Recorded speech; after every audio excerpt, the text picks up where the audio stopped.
साथियों नमस्कार।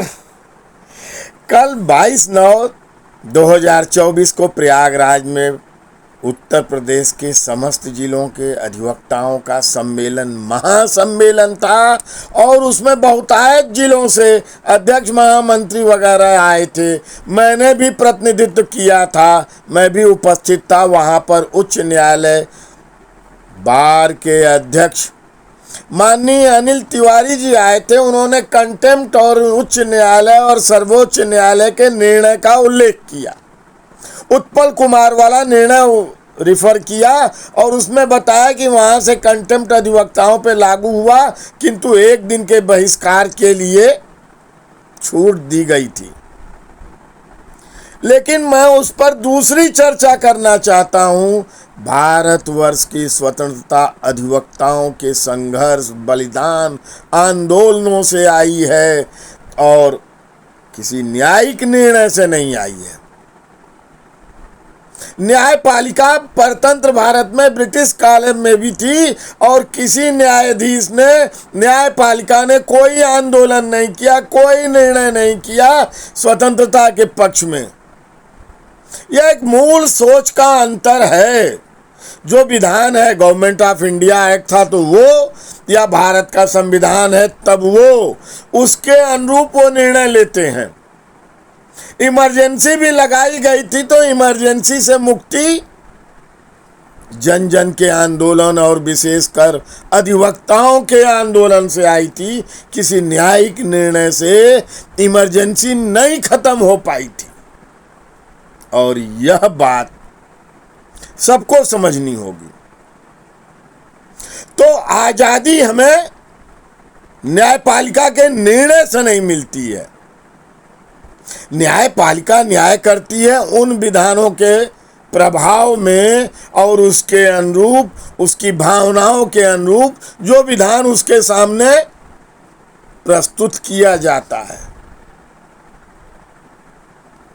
लेकिन विधान क्या बनेगा, संविधान क्या होगा और हमारी आज़ादी क्या होगी, इसको तय जन जन करता है, जनमत करता है और उसमें अहम निर्णय अधिवक्ताओं का होता है। यह भारत का इतिहास है, सैकड़ों वर्ष का, और यह बात सबको समझनी होगी। कार्य बहिष्कार बहुत ही अच्छा नहीं है, लेकिन परिस्थितियां क्या होती हैं। कार्य स्थगित होता है न्यायालय कक्ष में, यह बड़ा ही अशोभनीय काम है, न्याय कार्य में बाधा है, या एडजर्न होना भी बाधा है, नहीं होना चाहिए। किंतु प्रश्न ये है, फिर ये मुकदमे लंबित क्यों हैं? 80,000 मुकदमे सर्वोच्च न्यायालय में। वहां तो सुप्रीम कोर्ट बार कोई आंदोलन नहीं करता, कोई हड़ताल नहीं करता, लेकिन क्यों लंबित है? उस सिस्टम का परिमार्जन होना चाहिए। सर्वोच्च न्यायालय की कार्य प्रणाली और कार्य को सीसीटीवी कैमरा के माध्यम से ऑनलाइन किया गया है।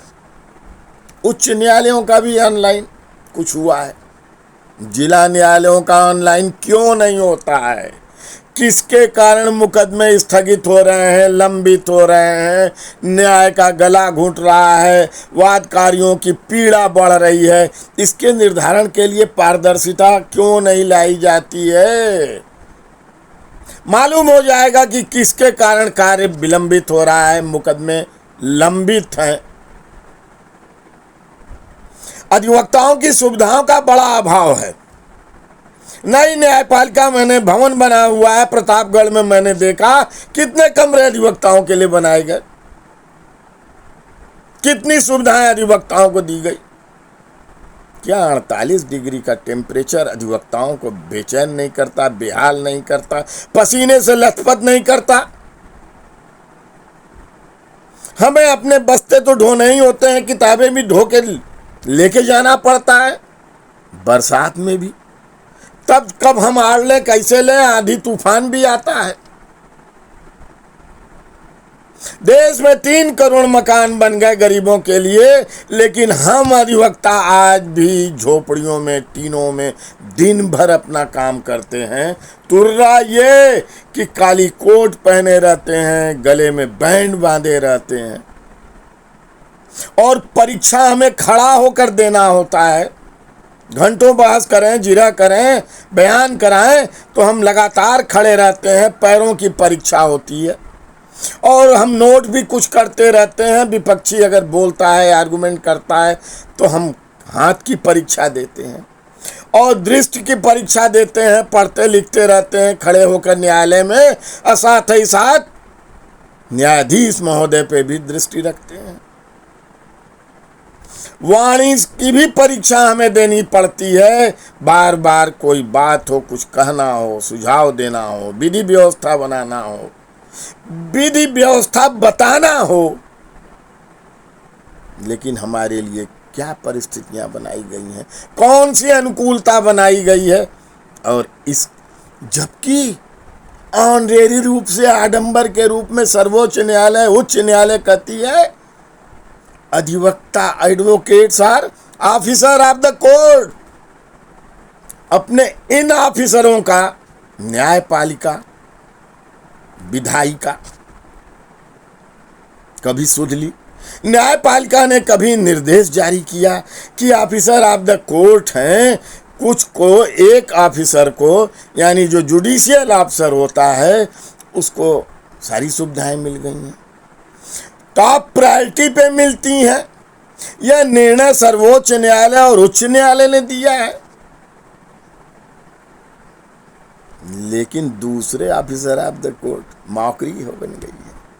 उसके लिए कभी कोई राज्य सरकार को, केंद्र सरकार को, विधायिका को, कार्यपालिका को, एग्जीक्यूटिव को कोई निर्देश दिया है सुप्रीम कोर्ट ने, हाई कोर्ट ने?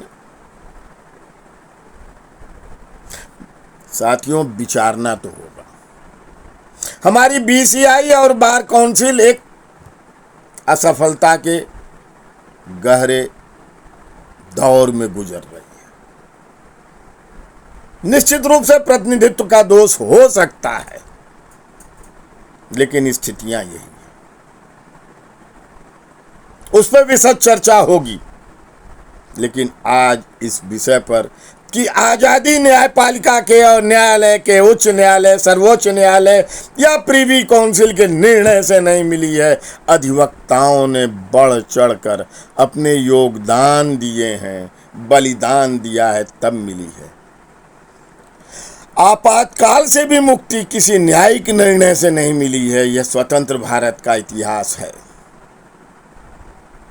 और 1990 के कश्मीर के अत्याचार में भी यही सुप्रीम कोर्ट, यही संविधान विद्यमान था, लेकिन कहीं कुछ भी नहीं कर सका मानवता के रक्षार्थ।